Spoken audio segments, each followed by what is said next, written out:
Доброго дня, шановні телеглядачі. Сьогодні програму «Бугунь» з вами проведу я, Лариса Волошина. І дякую, що залишаєтесь телеканалом АТR. На минулому тижні відбулася презентація книги «Кримські татари як корінний народ Криму». На цій презентації Мустафа Джемілєв сказав авторці цього твору Наталі Беліцер, що вона є послідовним і вірним другом кримськотатарського народу. А Рифат Чубаров анонсував парламентські слухання в комітеті по закону по корінних народах Криму.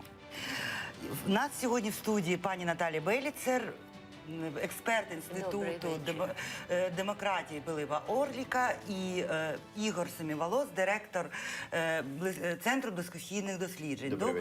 Добрий вечір, панове. Добрий вечір. У мене перше питання, знаєте яке? По-перше, по презентації. Коли я була на цій презентації, вона була чудова, це правда. Чудова презентація, чудовий твір. Питання. У мене таке враження, що коли ми починаємо говорити про статус автономії, про Крим, корінні народи, ми говоримо все це в одному тому самому колі. Ми один одному говоримо те, що ми і так знаємо і підтримуємо. І тут виникає питання, як донести ідею необхідності визнання статусу корінного народу, створення кримськотатарської автономії до українців, тобто до людей, які не розуміються на цій проблемі. І от питання до вас, як експертів. Навіщо Україні потрібна кримськотатарська автономія? Саме Україні навіщо потрібен статус корінного народу Крим? Давайте почнемо з пані Наталі.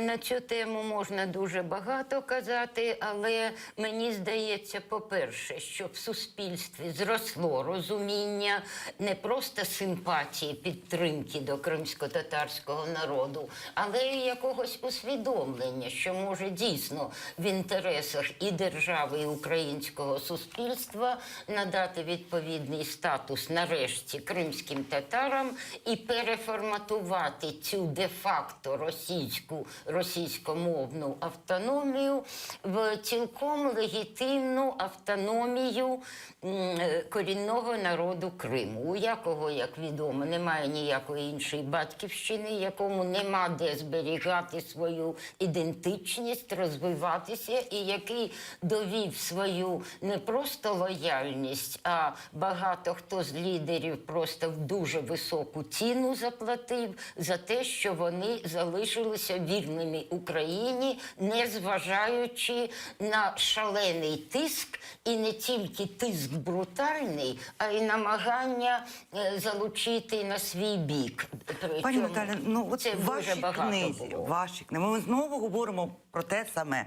В вашій книзі ви пишете, саме тому, щоб не лише виправити колишні помилки чи провини, така риторика часто спричиняє негативні реакції і навіть обурює частину українців, які не вважають себе винними у трагедії, що спіткала кримськотатарський народ. Так от, саме для того, щоб виправити ці помилки, необхідно виробити чинні механізми і залучити все суспільство. Як залучити суспільство українське?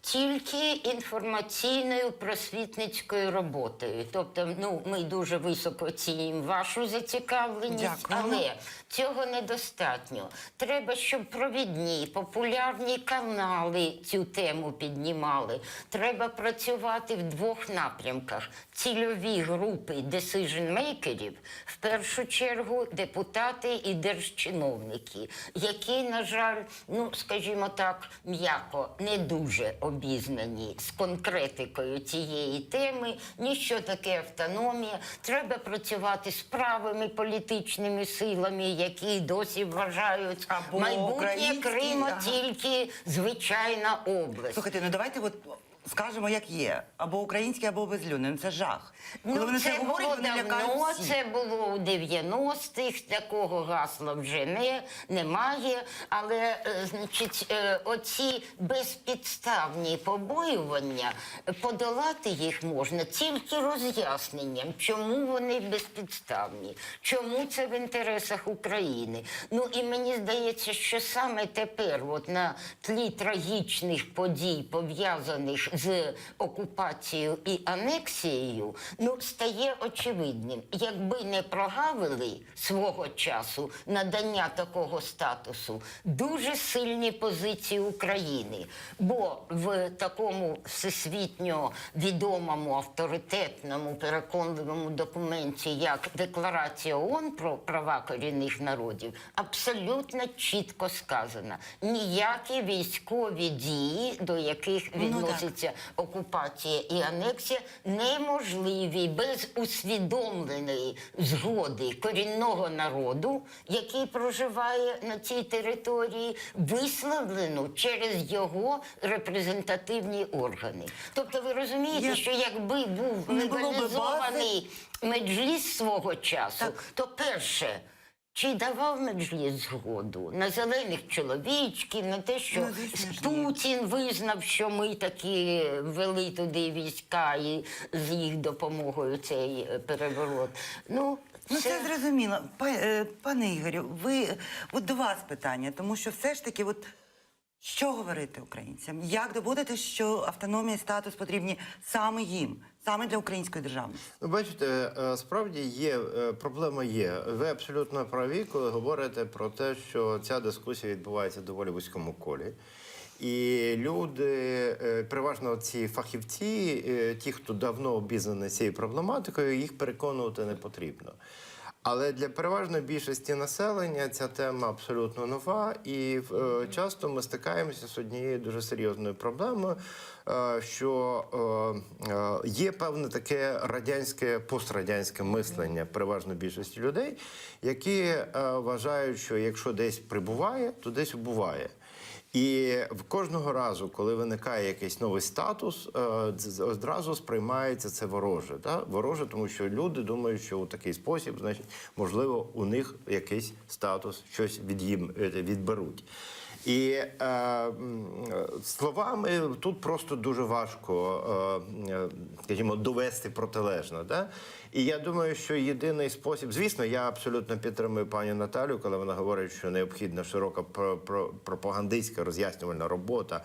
І очевидно, що треба пояснювати, що цей статус і взагалі ця підтримка, вона лише збагатить і українців, і кримських татар, вона дозволить цим народам довіряти більше один одному. І, напевно, це слово «довіра» в даному випадку є ключовим словом, навколо якого треба вибудовувати нашу стратегію, глибинну стратегію роз'яснення. Тому що якщо ми підемо шляхом таких взаємних звинувачень, як часто буває, і ми чули це, так би мовити, в тому числі і з боку кримсько-татарських активістів, які говорять про те, що от Україна нам не давала автономії, тому що вона нас зневажає, українці нас зневажають і тому подібне. Це було всяке, так?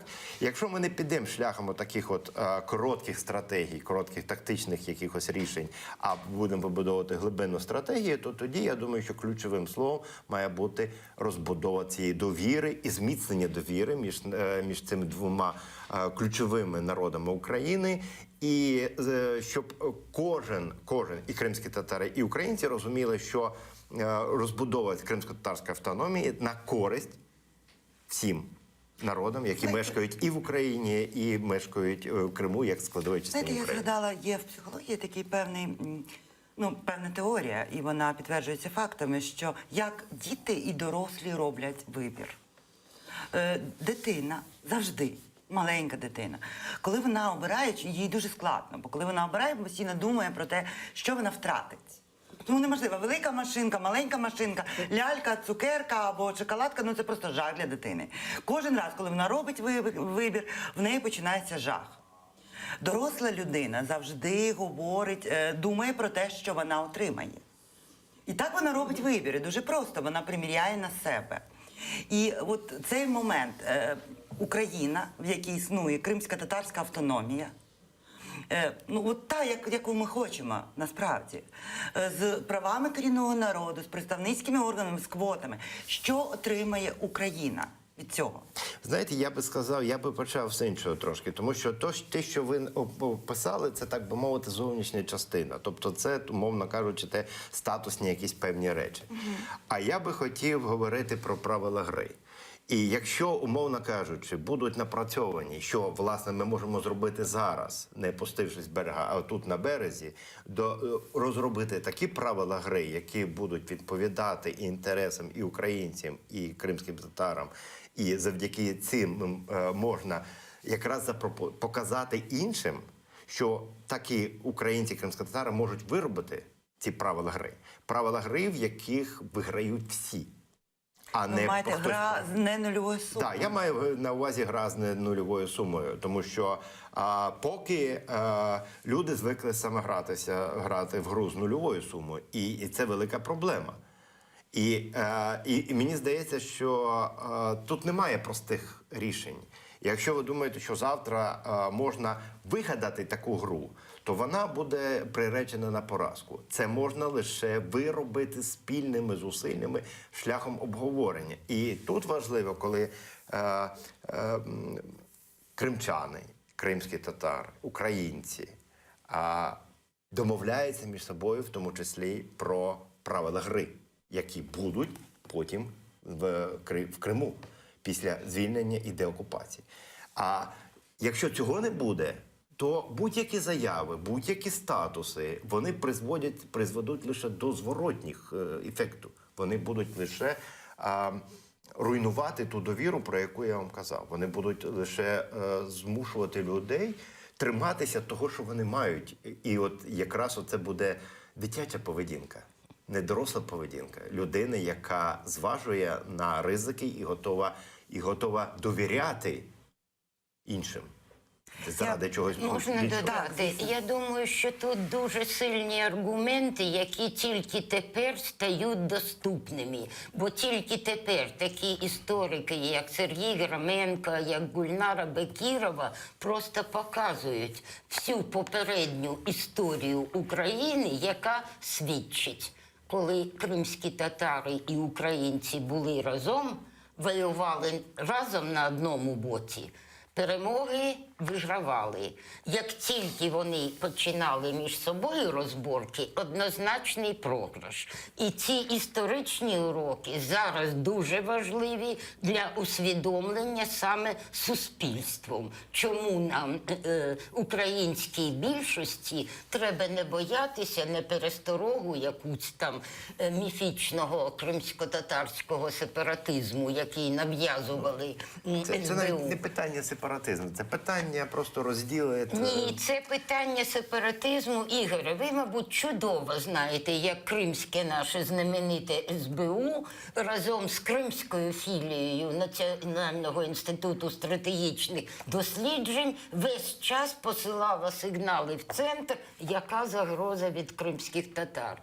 Чеченці, Косово, оце кримські татари готують такі Нема куди, правда, діти, бо дійсно таке було. було. Тому треба об'єктивний погляд на історію, усвідомлення, наскільки в національних інтересах України підтримувати максимальне таке зближення, взаємну підтримку з кримськими татарами. Ну, а загрозу знімаємо таким чином от цієї відродження де-факто російської автономії в Криму, бо підстав ніяких легальних, правових для такої автономії. Яка є зараз? Ну, зараз...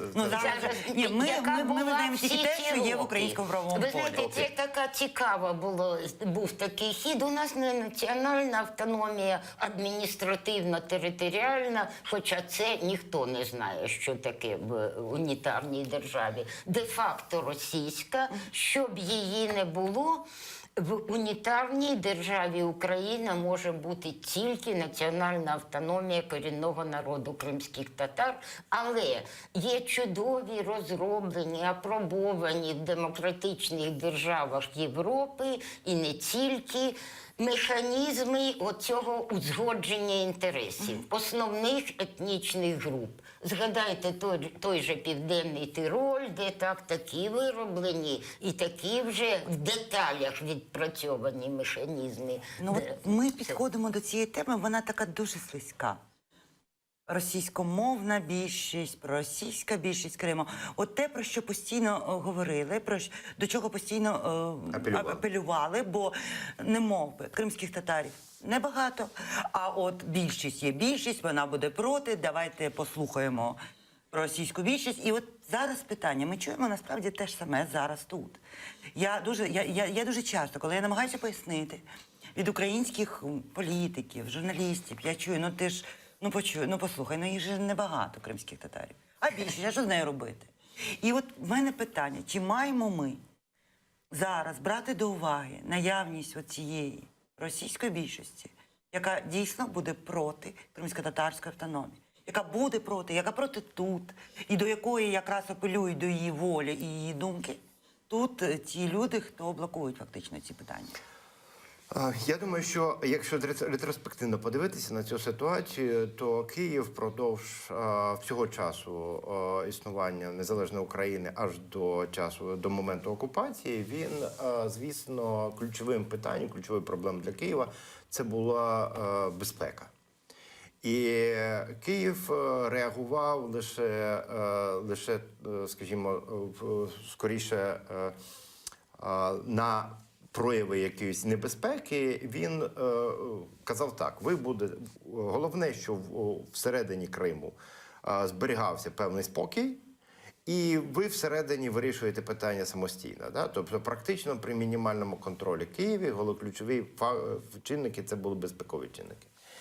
На сьогоднішній момент, можливо, ця стратегія, яку виробив свого часу Київ, і є хибною, і була хибною, да? Оскільки ми побачили те, що побачили в 2014 році. І, очевидно, на сьогоднішній момент, і всі розуміють, що на сьогоднішній момент треба щось міняти. Треба міняти дуже серйозно, в тому числі в підходах.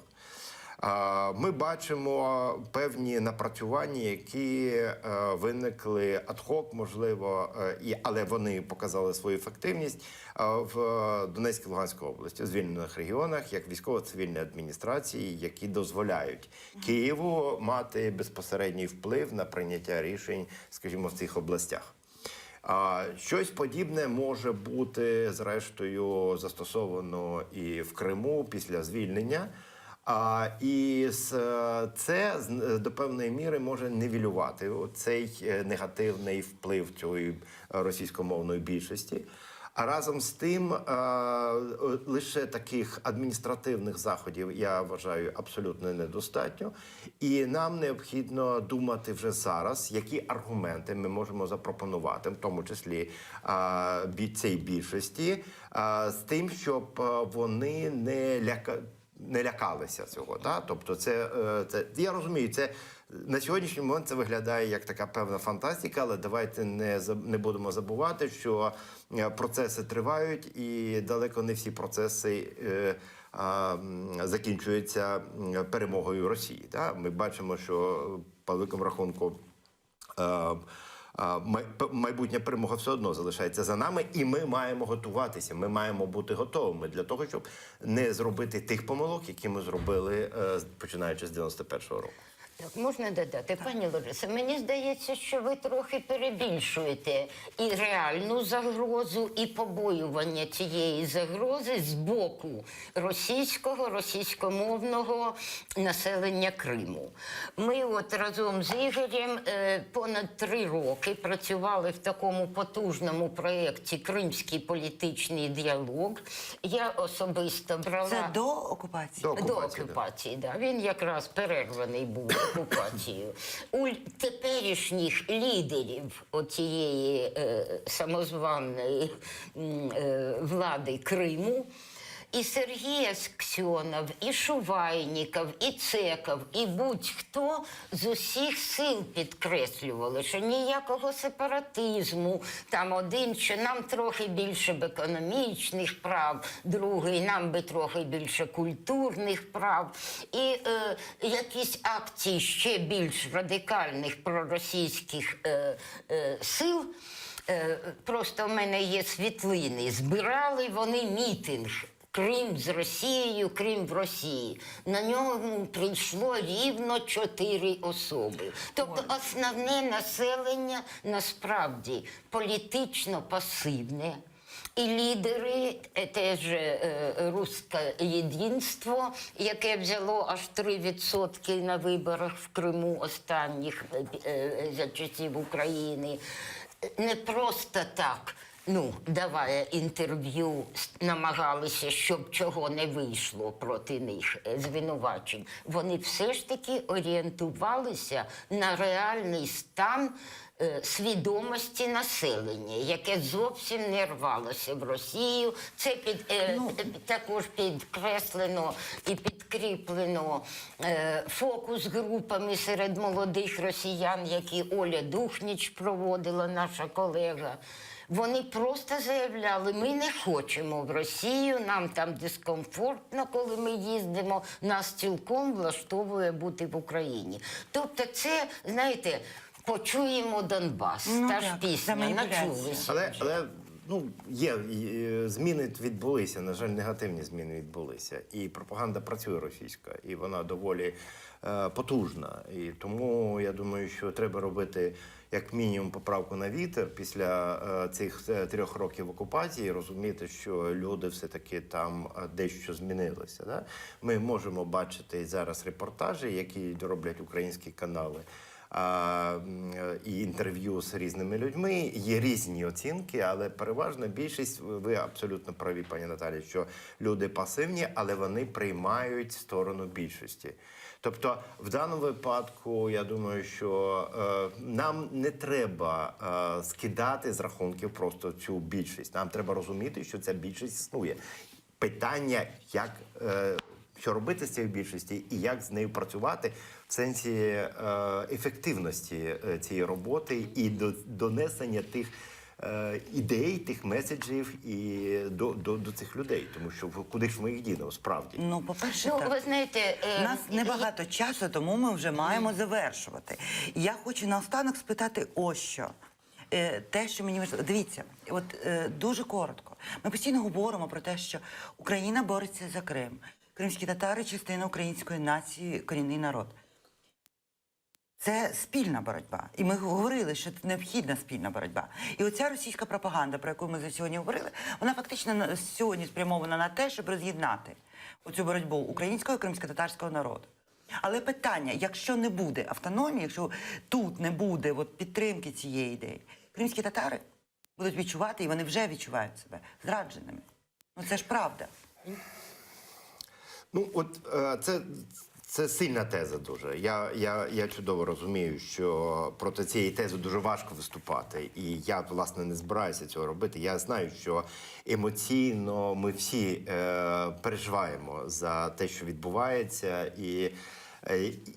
І ще більше ми переживаємо за те, що ми не можемо допомогти реально. Так? Людям, які перебувають в окупації, які змушені виживати. І ми знаємо за оцінками, які ми зараз бачимо, що люди переважно зациклені на цьому виживанні. І багато претензій вони висувають, в тому числі Києву, за те, що, на їх думку, Київ їх зрадив. Ця проблема існує, я згоден. Але разом з тим я хочу просто, щоб ці люди також почули, що Київ не здався, Київ продовжує боротися, і для Києва війна не закінчилася. Вона закінчиться лише нашою перемогою і поверненням всіх наших територій. А отже, зради як такої немає. Тобто ми боремося, і я думаю, що тут в Києві справді треба доказати і показати, що питання кримсько-татарського народу і його майбутнього є дуже важливим предметом обговорень і дискусій українського політикуму. Пані Наталя, я хотіла спитати вас, тому що нас дивляться кримчани, де вони можуть почитати вашу книгу? Значить, вже виставили на сайт нашого інституту, є лінк, а сьогодні виставлять на сайт ще однієї партнерської організації не просто текст, а з ілюстраціями. Тут дуже ми з Рустемом Скібіним попрацювали над їх відбором ретельно, з обкладинкою. Тобто повна версія, отака типографська, буде доступна вже буде, сподіваюся, що сьогодні на сайтах. Ми вже маємо закінчувати цей блок, і я би хотіла наостанок зачитати цитату, яка присутня в цій книзі. Цитата належить Мирославу Мариновичу, це в'язень сумління, український патріот, український громадський діяч, проректор Українського католицького університету, і він пише: так, ми повинні добиватися повернення Криму Україні, але лише для того, щоб віддати його кримським татарам. Оці сумніви початку 90-х років, давати чи не давати, чи будуть кримські татари на висоті, коли там є інші національності, як вони зможуть гармонізувати міжнаціональні відносини, чи зможуть, чи ні. Оці всі сумніви, вони відпали. Я побачив, що це є єдиний народ, який може загосподарювати цю землю. Бо рідна земля, ставлення до своєї землі і до чужої землі є абсолютно різним. Давайте подякуємо нашим гостям Ігорю Семиволосу і Наталії Беліцер і не перемикаємося, тому що після перерви ми будемо говорити про ті події, які сталися сьогодні в центрі Києва, про те, що вже сьогодні називається політичним тероризмом. Не перемикайте.